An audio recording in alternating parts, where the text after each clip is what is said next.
think we're live. I'm just going to assume we are. What's good? Happy Sunday. 8, 9 months from now, we will be watching some actual football at this time of night, the best game of the week in most cases, Sunday Night Football. But on this Sunday night, we're going to be going through the free agent signings that happened over the course of this offseason, and we're going to be handing out grades for each of those. So it's been a fun offseason to say the least. Let's go studio mode here really quick. And how do I... There's some things I'm not going to be able to see, unfortunately, but we're going to go through each... hold on. Go through each signing that's fantasy relevant at least, and then we're going to just kind of hand out grades for that. So bear with me as I'm trying to navigate going live, as I'm setting a couple things up. I'm going live with OBS, not straight from YouTube, so it's a little wonky, but we'll make it work. So we're going to go ahead and start with the quarterbacks. This is going to be pretty short and sweet because there's not too much to dig into here. Daniel Jones making, frankly, way too much money. I think if you stacked up everything he's done up to this point in his career, the bad would outweigh the good by quite a bit. But that did not matter to the Indianapolis Colts. He gets 2 years, $88 million. Last year, 19 touchdowns, 8 picks, over 3,000 passing yards. So really good start to the season for him. I know at one point he was maybe like a sleeper, dark horse MVP candidate. Not sure if that's still the case, but he's going to have to come back off an Achilles. I guess because how desperate a lot of other teams were, this maybe drove up his price. And given the fact that the Colts don't have a first-round pick next year, they probably could not afford to roll with Riley Leonard next year. They probably wanted to, make the playoffs, make a push, and have a season this year that makes it not as painful for missing their first-round pick. So can't really give too big of a free agency grade there. The bigger one, though, is Malik Willis to the Miami Dolphins, and he was impressive, beyond impressive, in that victory against the Ravens and some mop-up duty against the Packers. The only caveat there is the sample size is so small. It's just hard to trust. What are you exactly getting? We don't know. I do think he got less money than a lot of people thought he would get. 3 years, $67 million, which puts him around. It's closer to Justin Fields and Geno Smith than it is Baker Mayfield. He's going to make, $22.5 million a year. The Dolphins have a ton of dead money on their books, so they're going to kind of have a timeline for him that's not super rushed. They're going to let him just kind of be and see what he can do with Devon Achane, Jalen Waddle. There's no more Mike McDonald. That is a little disappointing. But if you were hanging on to Malik Willis in Dynasty, then your value on him just increased like tenfold. As far as redraft goes, I'm not going to have Malik Willis as a QB1 or even... I'll probably have him as like a mid to low end QB2. And if I'm proven wrong because he's really good, I'll take the L there. I hope I am proven wrong. I really did enjoy watching him when he did get opportunities the past couple of years. So hopefully, that would be a pretty cool story, him joining the GM, John Eric Sullivan, and the former defensive coordinator, Nick Hafley. That'll be a pretty good story. And then Kyler Murray, I will say for him, this is the best situation that he's ever been dropped into, right? Like Brian Flores is the best defensive coordinator he's ever had on a team that he's been on. Kevin O'Connell's probably the best play caller he's ever had on a team that he's been on. I know they just fired their GM, but the Vikings are a pretty well-respected organization. Yes, they fumbled the Sam Darnold decision. The J.J. McCarthy picks probably looking like it's coming back to bite them, but Justin Jefferson, no disrespect to Trey McBride, is the best receiver that Kyler Murray's ever played with. I think if Kyler Murray is going to show us anything this year, this is a good space, a good spot for him to be able to do that. Will it end up materializing? Will it become fruitful? Will it end up being anything? I don't know, but I do think both he and Kevin O'Connell are uniquely positioned to, like, they both should have massive chips on their shoulders, right? Neither of them has won a playoff game. Both of them are coming off of either a season or a stretch of seasons where they've missed the playoffs. I wouldn't say Kevin O'Connell's coaching for his job necessarily, but Kyler Murray certainly feels like he is playing for his status as a starting quarterback in this league. Not to say he won't get an opportunity next year if this year blows up in his face, but I would not be shocked if that's kind of how they're both approaching that this season. Running backs, a little bit more interesting. The biggest name being Kenneth Walker. I think this is an absolute smash hit home run. Last year, the Chiefs, their running backs only had one rush of 20-plus yards all year long. Kenneth Walker did that twice in the second quarter of the Super Bowl. So obviously a very dynamic runner, really good at creating something out of nothing, sometimes frustratingly so, gets a little happy feet behind the line of scrimmage and tries to dance into something that's not there. But when he does create that opportunity and sees that gap and hits that hole, he can gather a lot of yards in a hurry.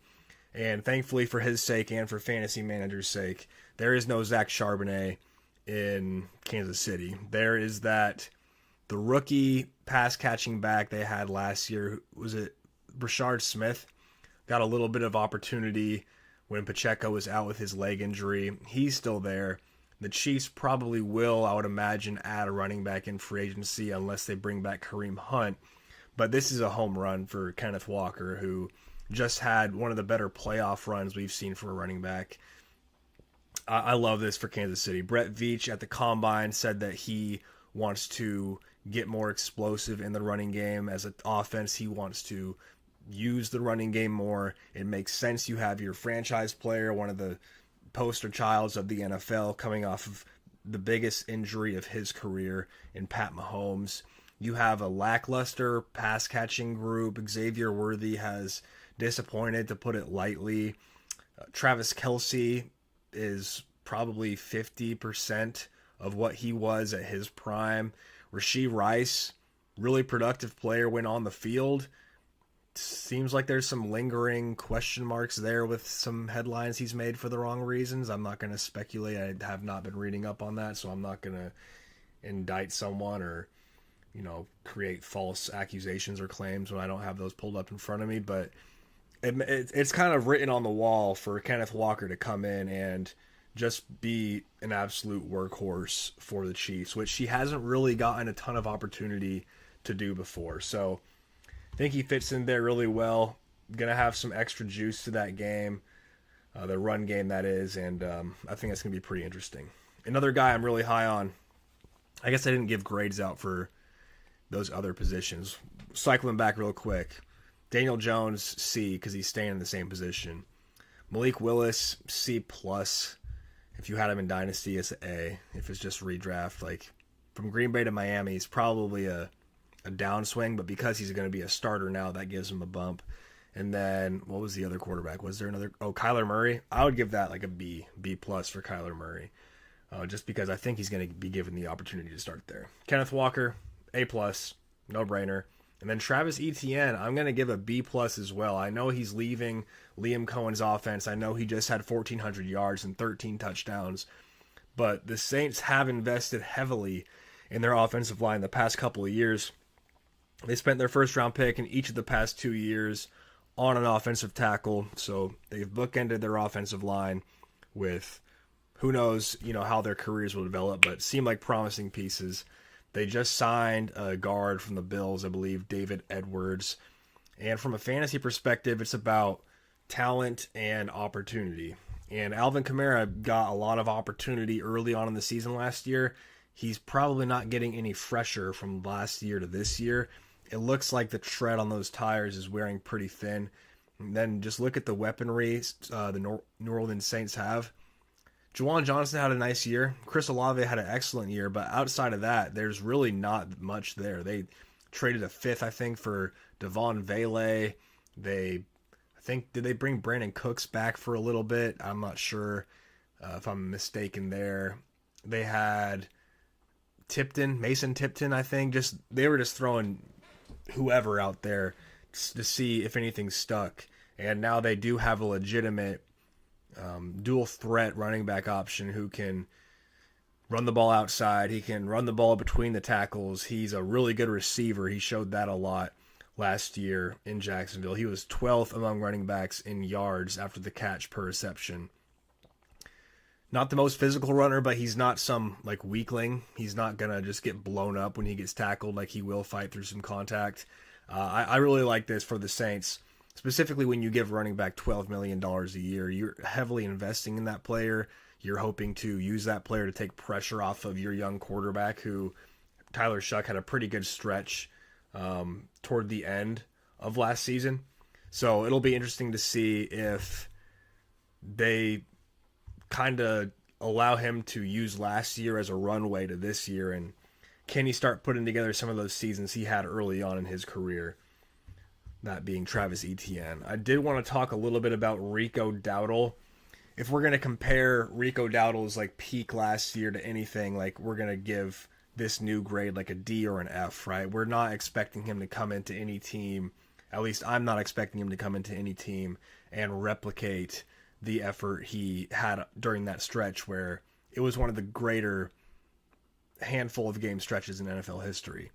I do think it's like a C+ move for Rico Dowdle. He's going to go somewhere where the Steelers used their backs a lot last year. A lot of that had to do with them not having great receivers, and we'll talk about Michael Pittman and the Colts receivers here in a minute.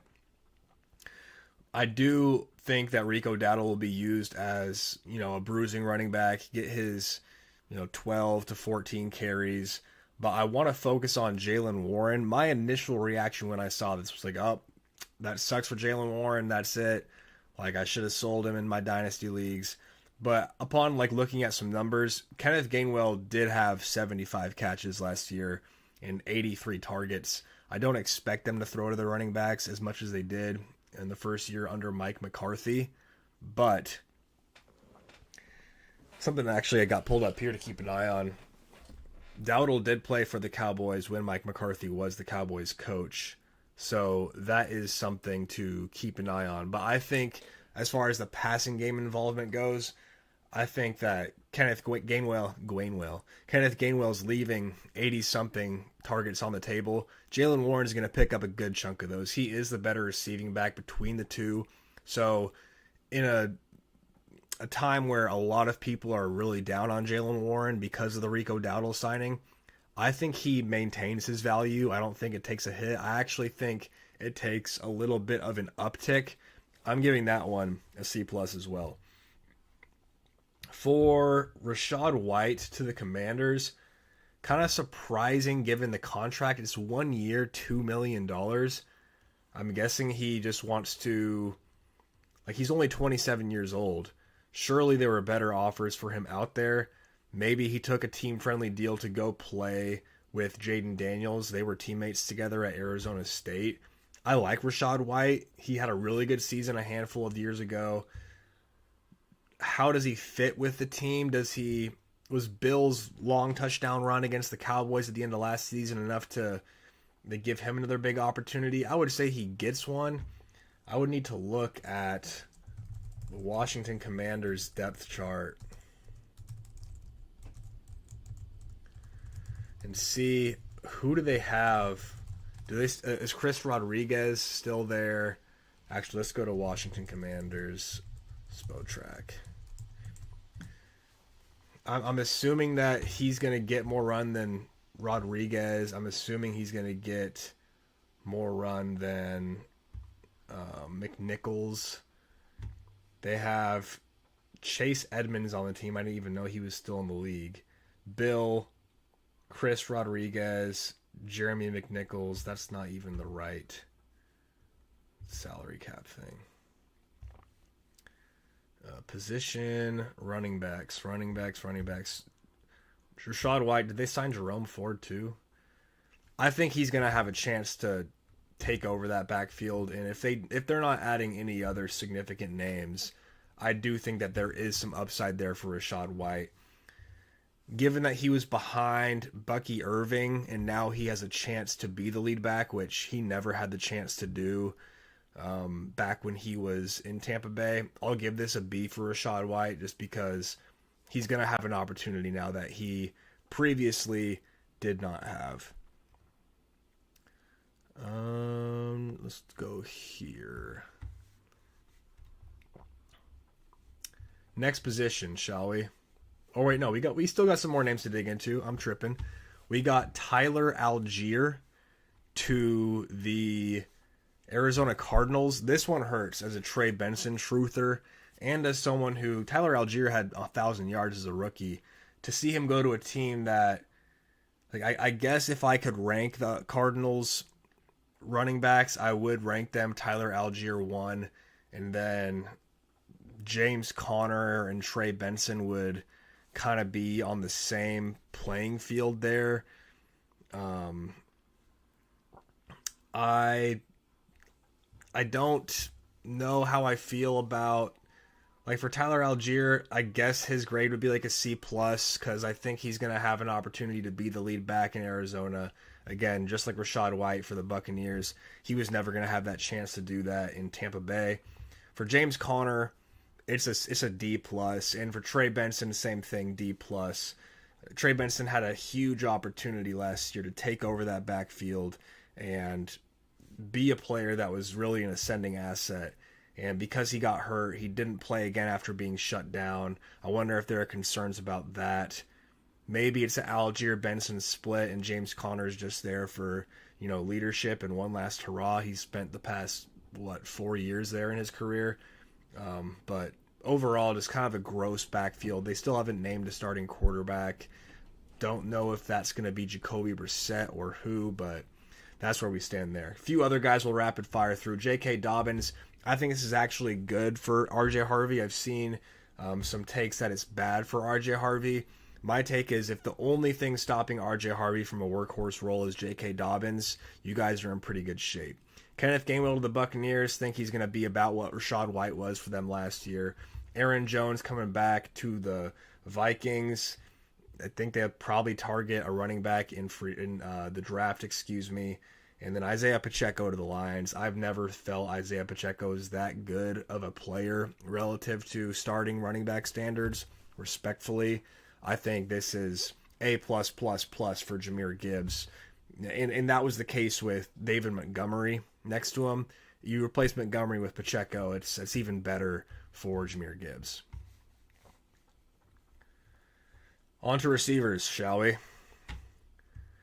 A kind of surprising deal here was Mike Evans going from the Tampa Bay Buccaneers to the San Francisco 49ers. No longer is Mike Evans a Buccaneer. His career in Tampa Bay is over, and he will start a new one in San Francisco with Mac Jones. As far as opportunity goes, beautiful picture there, because you're going from sharing a wide receiver room with Emeka Egbuka, Chris Godwin.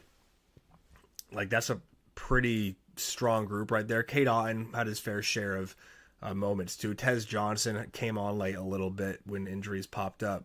Now you're going to a team where Ricky Pearsall can't stay healthy. George Kittle's going to be out a while. Brandon Ayuk is out of there. The 49ers were running practice squad guys out at receiver last year. Jawan Jennings is a free agent. Mike Evans is going to, what is he going to get, 140 targets plus next year? More than that? Am I underselling that? He is going to absolutely feast so long as he can stay healthy. I know we have the whole substation drama with the 49ers, but I would be pretty bullish on Mike Evans to the... I didn't need to change this. Mike Evans... Oh, wait. I don't have receivers there. I'm tweaking. I never added receivers to this list.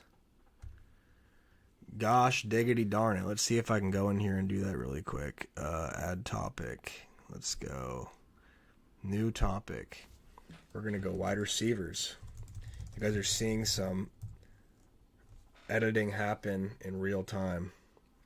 We got Evans, Pierce, who else? Robinson.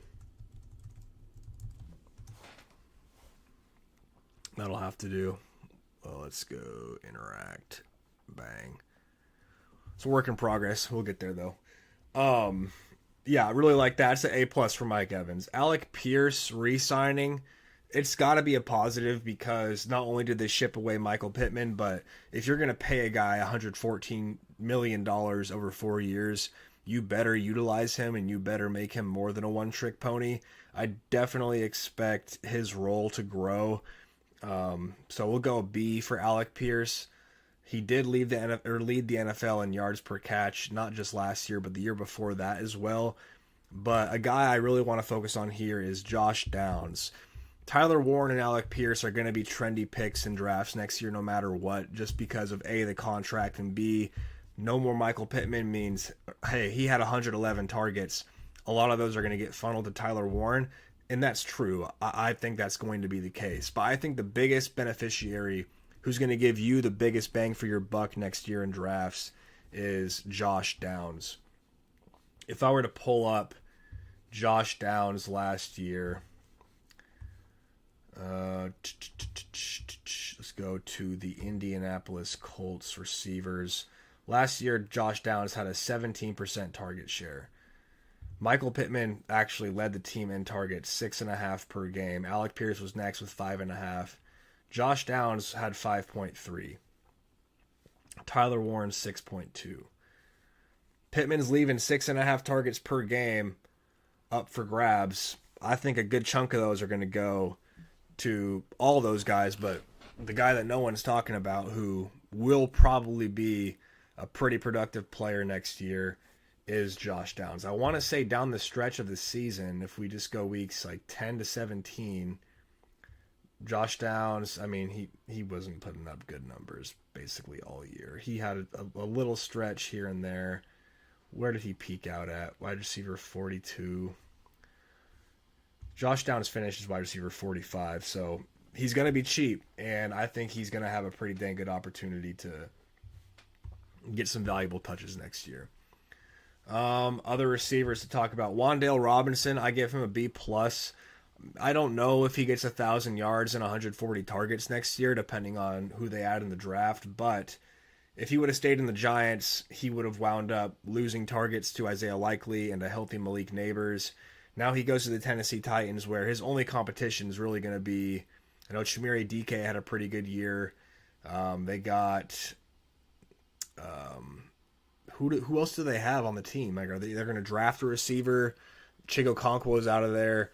I think Wan'Dale Robinson made a pretty good decision linking up with his old offensive coordinator, Brian Daboll, and then 4 years, $70 million for a guy who was on a rookie contract, and like he made himself all that money this year. Props to him to have his teammate go down early on in the season, Malik Neighbors, and he certainly made the most of it. Think he'll be a nice, twitchy, get open guy in the short intermediate area for Cam Ward. He's just a playmaker, man. He doesn't stretch the field. He's not gonna overwhelm you physically. He's just 5'8", $185, but he knows how to work the short intermediate area. Brian Daboll's confident in him, and hey, he just had a 92 catch, 1,000-yard season. So, think Wan'Dale Robinson did a lot for his real life NFL value and fantasy value. Jalen Naylor to the Raiders is really interesting. I know they have Tyquan Thornton. Didn't really do too much last year. Trey Tucker's probably their wide receiver one. Brock Bowers is obviously their best pass catcher. I think Jalen Naylor, he freed up himself an opportunity. He was buried behind Jordan Addison and Justin Jefferson. For his value, I got to give him a B or a B+. 3 years, $36 million, still just 27. He doesn't jump off the screen athletically. Former 6th-round pick, only 450 yards last year. But he consistently, when called upon, made plays. He's been a consistent touchdown scorer, with limited opportunity. Some people might call him a deep ball specialist. Lines up in the slot about on half of his snaps. So I think there's a pretty good chance he becomes the number one there de facto, right? I'm not sure what Trey Tucker is making, but I don't think it's as much as what they're paying Jalen Naylor. They're paying Trey Tucker. Yeah, Trey Tucker's on a rookie deal. If I'm not mistaken, he looks a little older. Yeah, he's just 25. He's making $1 million. They're paying Jalen Naylor $12 million. Jalen Naylor is their number one, if I had to guess, just based off of the financial capital they've invested in him. Romeo Doubs to the Patriots is interesting. They paid him a lot of money, 4 years, $68 million. If my math is correct on that, that's $17 million per year. He's going to be their number one. Him and Kayshon Boutte, to me, are a little similar in that they're both really good, like spectacular catch, contested catch guys. I guess Boutte would kind of be a guy who excels more on deep routes, and Romeo Doubs can be a guy who can work back in some intermediate stuff a little bit better. I do remember throughout the early portion of his career, Romeo Doubs would routinely make some plays that would, make you raise your eyebrows. Like really good acrobatic catch guy, really good at just kind of going up contested against a DB, coming down with the ball.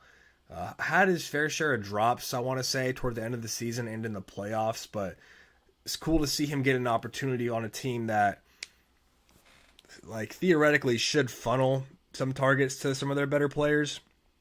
In Green Bay, part of what Matt LaFleur does there that makes their offense so dynamic is they've always had, at least in the past handful of years since Devontae Adams left, so many different options to get the ball to, and it kind of made for like Tucker Kraft's getting carries, Tucker Kraft's getting targets, Christian Watson's getting targets, Romeo Doubs is getting targets, Dontavion Wicks is getting targets, Bo Melton's getting targets, Luke Musgrave's getting targets. Like, they spread the ball around so much, it's hard to game plan against, it's hard to prepare for, but from a fantasy perspective, wasn't really great for anticipating who was going to pop off. Like Matthew Golden Truthers suffered that reality in a really tough way last year. I think in New England, that hierarchy should be a little bit more defined and a little bit easier to follow and predict. So I would give this grade a B for Romeo Doubs. I'd be pretty, what's the opposite of pessimistic? Optimistic if I had him. Rashid Shaheed, I'm going to give it a C minus, only because, like, for real life football, awesome acquisition, awesome player.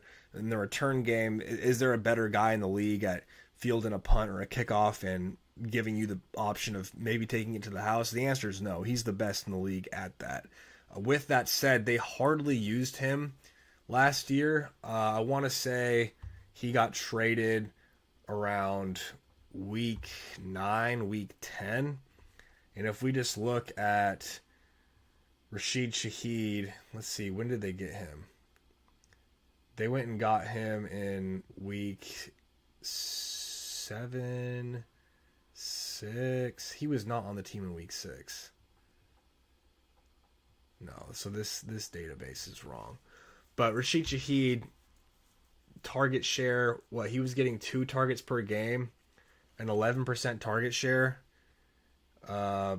with the Seahawks, not getting thrown the ball very much. If they have plans to involve him more in the passing game, then yeah, I will feel a lot different about this signing. But as far as fantasy goes, I'm not really excited to have Rashid Shaheed. One more guy. I did not see that Calvin Austin signed with the Giants. He's, I guess, going to be their replacement for Wan'Dale Robinson. Deep Dynasty leagues, if you have him, maybe wait and see. I guess with him, Isaiah Likely, Malik Neighbors, like I can kind of see the vision there if you're going to go Cam Scatterbo and then maybe draft another running back and just kind of be a John Harbaugh classic run hard, play action team with an elite receiver, a really athletic tight end. Get Calvin Austin working the intermediate area of the field, kind of like Zay Flowers did. You can talk me into feeling good about that. But for now, let's go ahead and bounce to, speaking of Isaiah Likely, the tight ends. Again, this was not the best free agent pool, but there is a handful of guys to talk about. Dallas Goedert actually just signed with the Eagles, 1 year, $7 million, pretty team friendly deal. He signed that deal like an hour before I hopped on here, so that stays the same for me. Isaiah Likely to the Giants, 3 years, $40 million, speaks to how they view him compared to Theo Johnson. I know you're going to roll with any rookie who's on a rookie contract or any young player on a rookie contract. If you sign a player, that doesn't automatically mean you like that player more than the guy in the rookie deal. But John Arbaugh has a linked history to Isaiah Likely. My shadow behind me is kind of tripping me out. And Likely is one of the more athletic, tantalizing skill set tight ends who really hasn't gotten the potential to be fully unlocked because he's been behind Mark Andrews. That is no longer an excuse. That is no longer a limitation. I do expect the Giants to be somewhat run heavy, and even on a lot of Jackson Dart's dropbacks, even if they do try to contain him and limit his design runs, that dude is still going to scramble. So I don't expect the Giants to be a pass heavy offense per se. They still have Malik Neighbors, assuming he comes back full strength, and he's going to be a target hog. So I don't think Likely is going to get a ton of volume, but he goes from being the second on the pecking order at his position to probably the second in the pecking order on his team. So that's an A-plus grouping there for Isaiah Likely. Charlie Kolar, not really interested in him himself, but I do love this for the run game of Omarion Hampton. I think Keaton Mitchell signed with the Chargers as well. But assuming Omarion Hampton gets a fresh, clean slate next year, he did have a stretch last year before he got hurt and before the line got banged up where you were really starting to see him put it together. That acquisition, Charlie Kolar, elite run blocking tight end, hasn't been relied on much as a pass catcher, only 15 targets last year. But they moved on from Will Dissly, and Charlie Kolar is going to give them what Dissly gave them from a blocking standpoint, and then some. Mike McDaniel, another piece to fold into that, is one of the better run game coordinators in the NFL, and now he gets to add maybe one of the best run blocking tight ends in the league. So that's going to be really fun to see what type of creases Mike McDaniel opens up with that weapon, because I guarantee you, Jim Harbaugh said the tip of the spear is the offensive line, right? Well, go watch the way Mike McDaniel schemes up runs and the types of stuff he has his guards and his tackles doing. I guarantee you he views Charlie Kolar as an extreme weapon in the run game. 6'6", 265 pounds. I love the addition of Charlie Kolar for Omarion Hampton from a fantasy perspective. Underrated signing here, Chigo Okonkwo to the Commanders. They gave Rachaad White 1 year, $2 million. They gave Chigo Okonkwo 3 years, $27 million. Zach Ertz was a highly targeted player for the Commanders the past couple of years. Think Chigo Okonkwo probably falls into that same bucket. Zach Ertz' career over. Hated the way that ended. That was a gruesome injury. But they've needed a pass-catching tight end. Ertz not only has been one of the main pass catchers at the position for the Commanders, but he's been one of their main pass catchers, period. So Chigo Okonkwo going to kind of slot right in there. I know he was one of the main options in Tennessee too. You'd figure he would show some more promise by now, especially being on a team that was routinely trailing.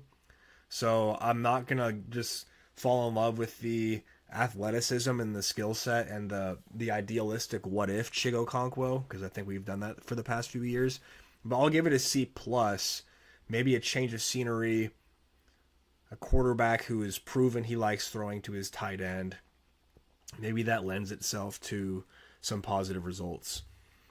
And then last thing before we get out of here, if we want to focus on the best free agent still available, we got Juwan Jennings out there. I am looking at the Atlanta Falcons to sign one of these receivers. Juwan Jennings, Stephon Diggs, Keenan Allen, or Deebo Samuel. That would kind of bump down Jahan Dotson, who I did not talk about earlier. Jahan Dotson, very sneaky free agent acquisition. The Falcons have Jahan Dotson, Devin Tompkins, Casey Washington, and Drake London. Those are the only 4 receivers they have. They could, excuse me, had some chicken strips and fries and some mac and cheese earlier. They could address receiver in the draft, but they don't have a first round pick. And then if you look at the pass catchers they do have, Kyle Pitts is about as good as it gets from the tight end position. Bijan Robinson, about as good as it gets from the running back position. Drake London, slightly polarizing, but I think the talent is immense there. Maybe they just have Jahan Dotson take over the field stretching role that Darnell Mooney leaves and maybe spend a late round pick on a receiver. But I do think we could exit the draft next month and be looking at Jahan Dotson as the number 2 receiver on the Falcons. So for that, I would give that an A-, just because he went from, didn't see the field very much in Philadelphia, did a little bit when A.J. Brown was out, but they got A.J. Brown, Devontae Smith, Dallas Goedert. He would be behind Kyle Pitts and Drake London, but those guys are going to get a lot of attention. Jahan Dotson could be a sneaky deep league option for you next year. I believe, if I'm not mistaken, that's all that we got. I don't know why I'm still trying to cycle through those things. We were all donezo with those. So, appreciate you hopping on here. If you like what you see, like the content, want to support, please drop a subscribe, give this video a thumbs up. Really appreciate that. If you want to follow more short form content, check it out on TikTok. Link for that is in the description. Link to the Substack is also in the description. We do a little bit of written content, trying to be more consistent with that and put together a workflow that puts out the text content on Substack, short form on YouTube, Shorts, TikTok, Instagram, and then go live on here and TikTok as well. So appreciate you. Lots more content coming up soon. Drop a step so you don't miss it, and I'll catch you later. Peace out.